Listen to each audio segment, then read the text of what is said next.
Tahukah Anda, hantu kandang ayam bukan merujuk pada jenis hantu tertentu, melainkan sebuah istilah atau frasa yang merujuk pada keberadaan hantu atau kejadian mistis yang terjadi di lokasi sekitar kandang ayam, baik itu kandang ayam peternakan atau bahkan kandang ayam sederhana.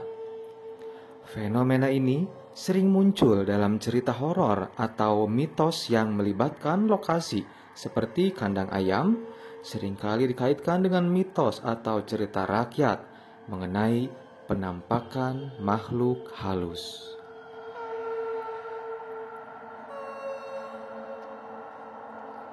Mengapa kandang ayam sering dikaitkan dengan hantu? Karena peternakan ayam seringkali berada di lokasi yang jauh dari permukiman, sehingga menciptakan suasana yang terkesan menyeramkan. Dalam kebudayaan masyarakat, kandang ayam sering menjadi latar belakang cerita-cerita horor, baik yang pernah terjadi atau hanya dibuat-buat untuk menambah ketegangan.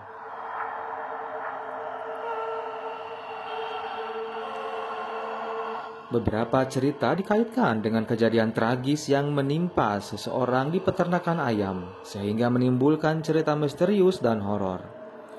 Beberapa cerita atau mitos menyebutkan bahwa lokasi kandang ayam adalah tempat bagi makhluk halus, seperti pocong atau kuntilanak untuk berada, berdasarkan cerita turun-temurun.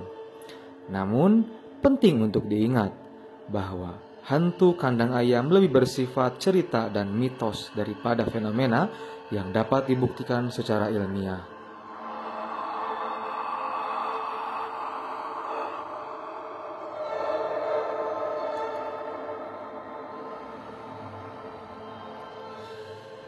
Berikut salah satu ceritanya. Hari adalah seorang bujang lapuk yang rumahnya acap dijadikan tempat nongkrong para pemuda di kampungnya. Tak cuma nongkrong saja, sebab hampir setiap malam banyak juga para pemuda yang numpang tidur di rumahnya, main kartu, catur, dan hal-hal lain yang biasa dilakukan anak-anak muda. Orang tua Hari tak mempermasalahkan semua itu, asalkan mereka tak melakukan hal-hal yang aneh dan tidak melanggar hukum. Ini semua karena rumah Hari cukup luas dan santai bagi teman-temannya. Biasanya para pemuda datang ke rumah Hari sehabis maghriban. Jika sudah ngumpul, mereka akan rembukan soal makanan apa yang akan dibeli. Sudah saling sepakat, mereka bakal patungan membeli makanan. Seperti itulah kebiasaan yang mereka lakukan setiap malam. Pada suatu malam, di malam Jumat Kliwon, Hari dan kawan-kawan tak punya sepeser pun uang untuk membeli makanan. Aduh, bagaimana ini? Tak ada makanan nih, keluh Adi, salah seorang teman Hari. Iya nih, tukas Samidin. Apalagi sekarang tanggal 2, semuanya lagi pada bokeh.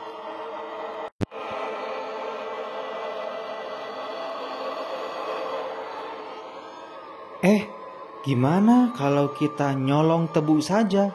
Tanya Hari, memberi ide kepada teman-temannya. Wah, bagus tuh, sahut Slamet.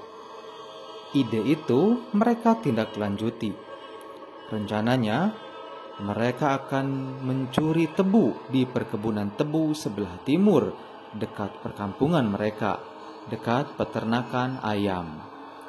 Tanpa banyak pertimbangan yang macam-macam, mereka berangkat dari rumah Hari menuju perkebunan tebu.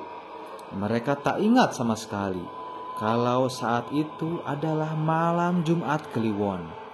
Biasanya, malam Jumat Kliwon mereka tak mau keluyuran di luar rumah, cukup nongkrong di rumah Hari saja.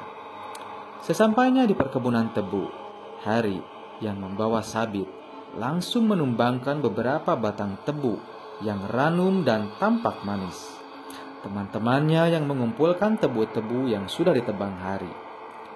Jalan di sekitaran perkebunan tebu itu cukup gelap karena hanya diterangi lampu bohlam 5 watt.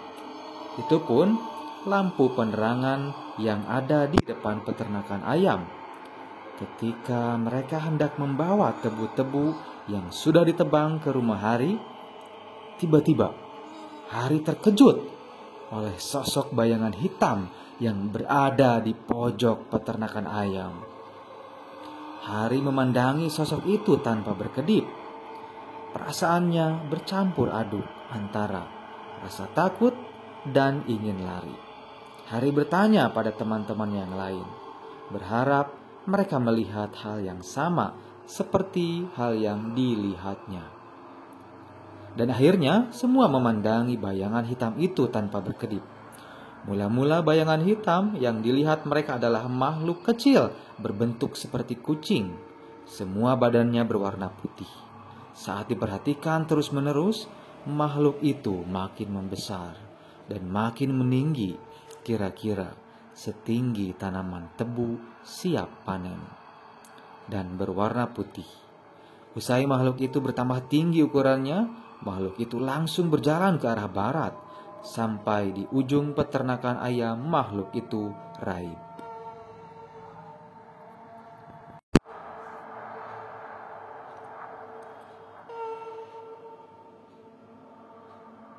Peristiwa itu membuat semua bulu kuduk yang melihatnya meremang. Mereka bergidik takut. Tanpa dikomando, semuanya lari terbirit-birit. Tebu-tebu yang sudah ditebang dibuang begitu saja.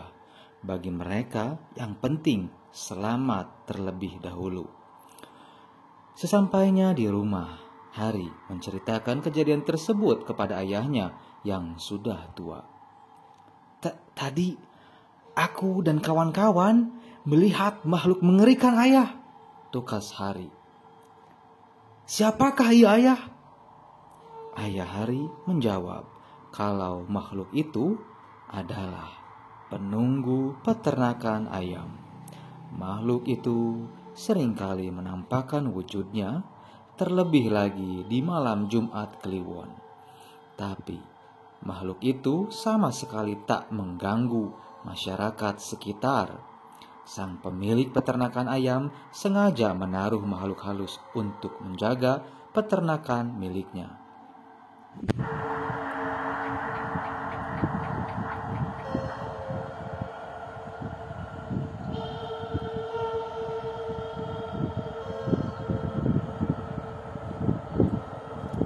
Sejak saat itu, Hari dan kawan-kawan kapok.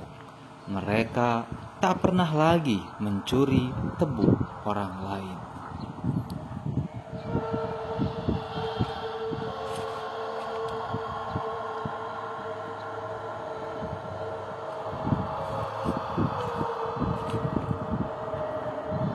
Terima kasih sudah menonton. Semoga cerita ini bisa memberikan inspirasi dan membuat kita semua menjadi insan yang lebih baik, beriman, bertakwa, dan jujur. Sampai jumpa di video selanjutnya. Jangan sampai lupa istirahat, sholat, dan makan. Subina RRI.